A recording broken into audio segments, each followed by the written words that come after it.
London, May 19th, 1536. A grey, somber sky hung over the Tower of London. The crowd began to gather. Whispers spread. Today, a queen will be executed, the first in English history. Anne Boleyn. A scaffold of pale wood had been erected overnight. Not the usual scaffold with a high platform, not the familiar English axe. But how did a woman who shook an empire end up on the scaffold? Inside the thick walls of the tower, in the small chamber where she had been imprisoned for the past 17 days, Anne Boleyn awoke on the last day of her life. She was 35 years old, or 36, or even 29, depending on the reckoning, still retaining the elegance and grace that had once captivated the most powerful king in England. Her ladies-in-waiting, a few still loyal, helped her dress. The attire was carefully chosen, a long, dark grey gown lined with fur. Beneath, she wore a crimson underdress. What was the significance of this colour choice? So the blood would not show. A detail as brutally practical as it was full of dignity. With a wry smile, Anne made a famous comment. "I hear the executioner is quite skilled. My neck is rather small." She gracefully touched her neck. This remark, recorded by witnesses, was perhaps a bitingly witty jab in the face of inevitable death. At 8 o'clock that morning, news arrived. The execution was postponed until noon. A cruel blow. She had prepared herself mentally for the morning.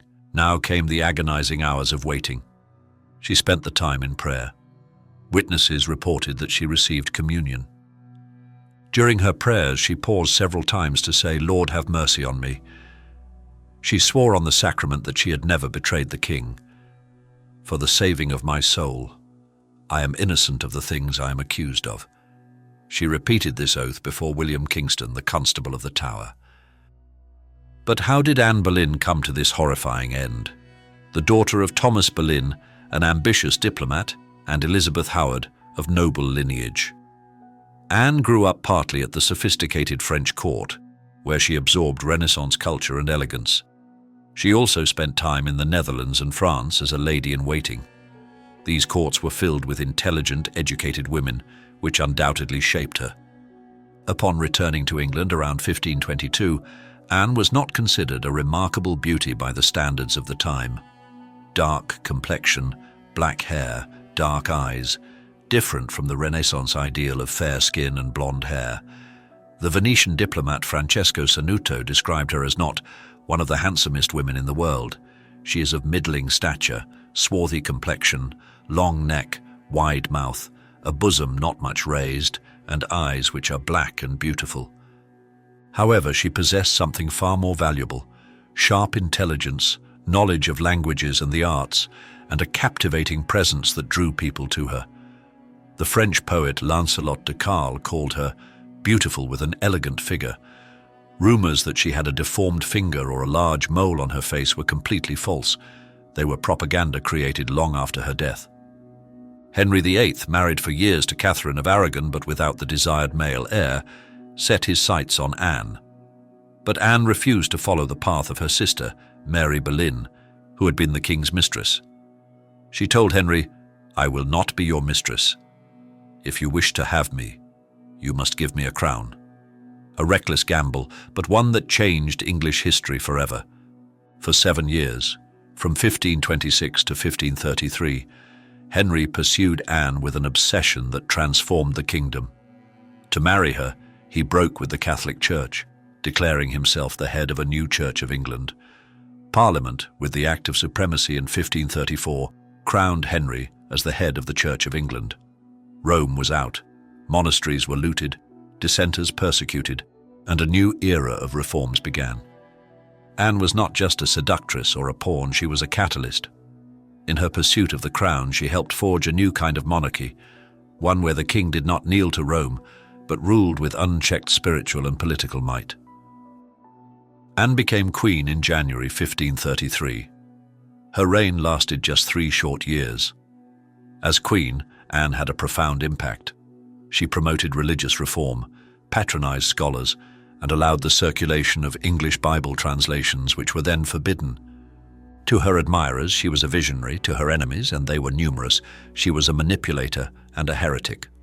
Historian Emily Lane Rousseau notes that Anne is often seen as a villain in history, but when considering the power dynamics between her and Henry VIII, it is clear that her decisions were based on ensuring her own safety and that of her family.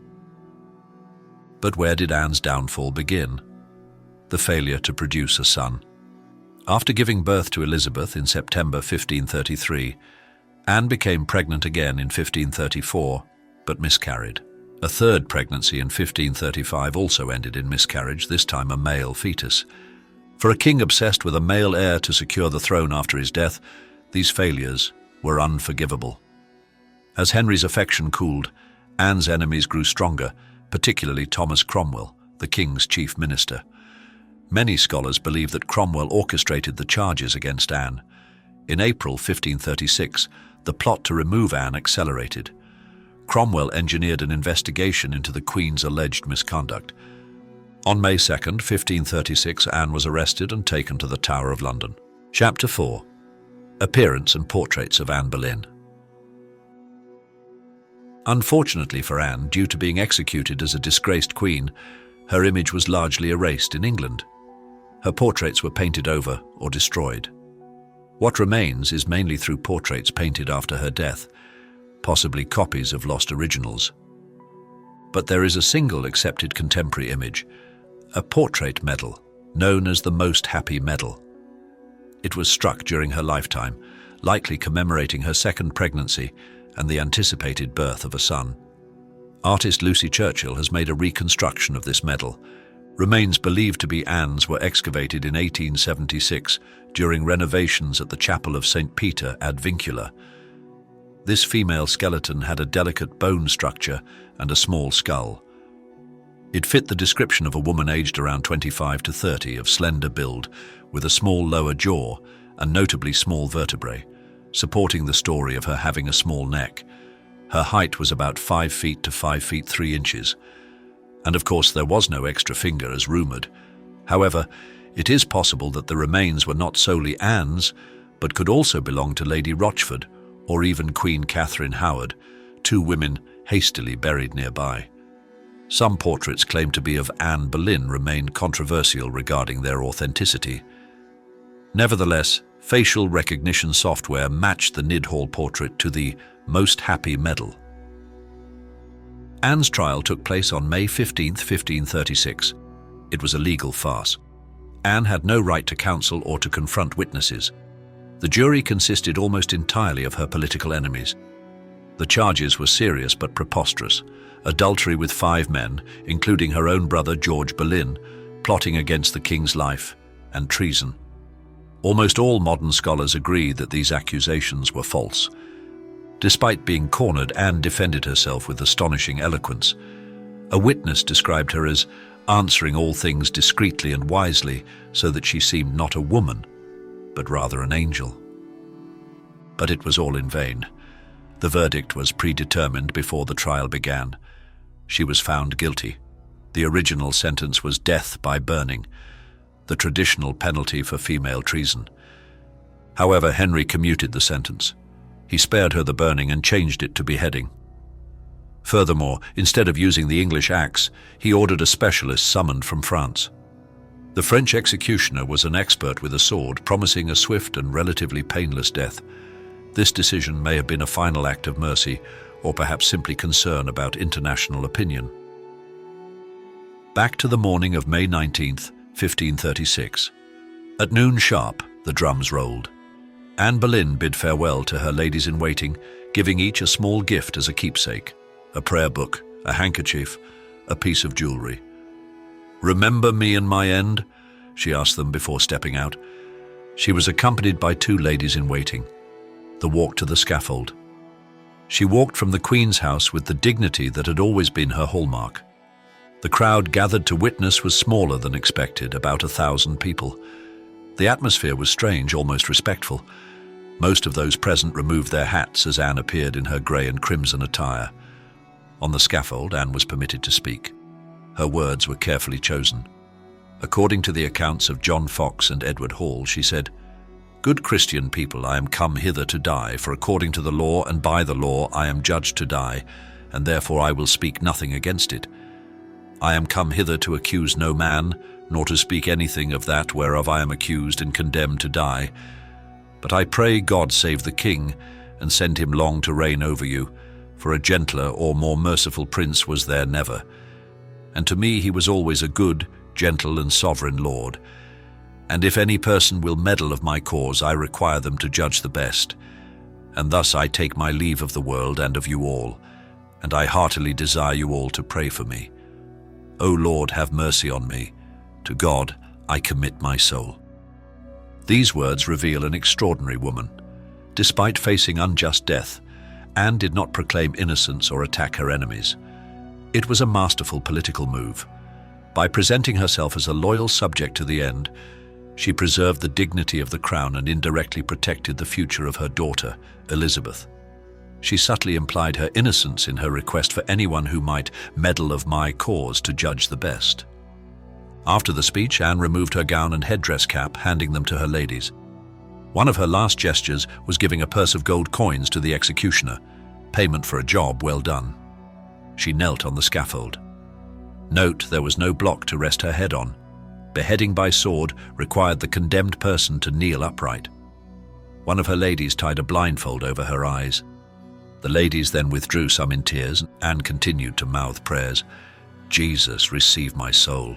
O Lord God, have mercy on my soul." The executioner, according to French custom, used a humane trick to distract Anne. He called out loudly, "Where is my sword?" though he had already quietly positioned the weapon.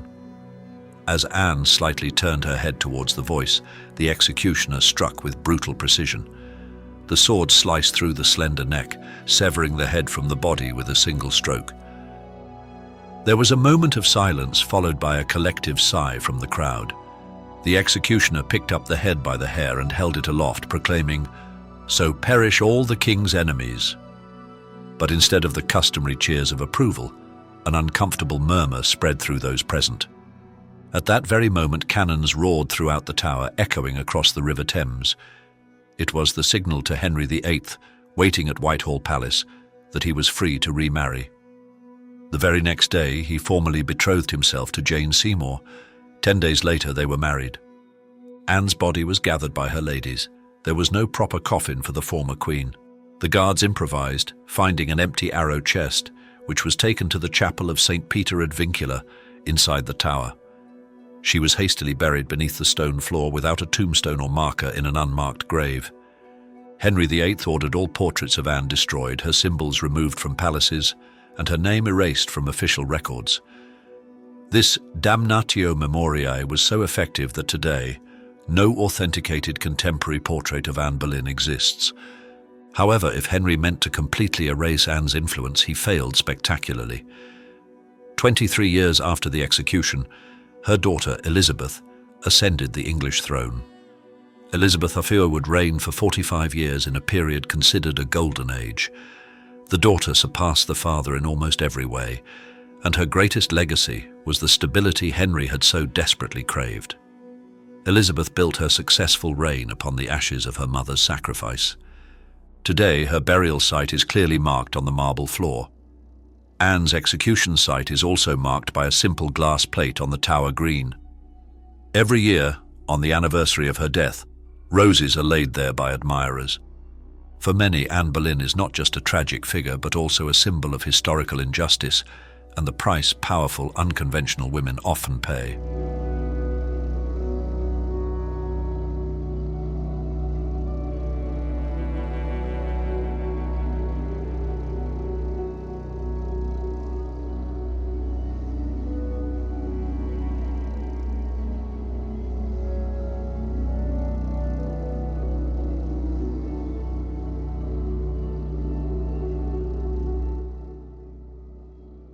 From an ambitious noblewoman to queen, and finally ending tragically on the scaffold. Anne Boleyn's story is a testament to the complexities of power, fate, and resilience. Even though Henry VIII tried to erase her from history, her legacy lives on stronger than ever through her daughter's glorious reign. Reflect on this story. Was that horrifying execution truly the end of Anne Boleyn, or merely the beginning of an eternal legacy?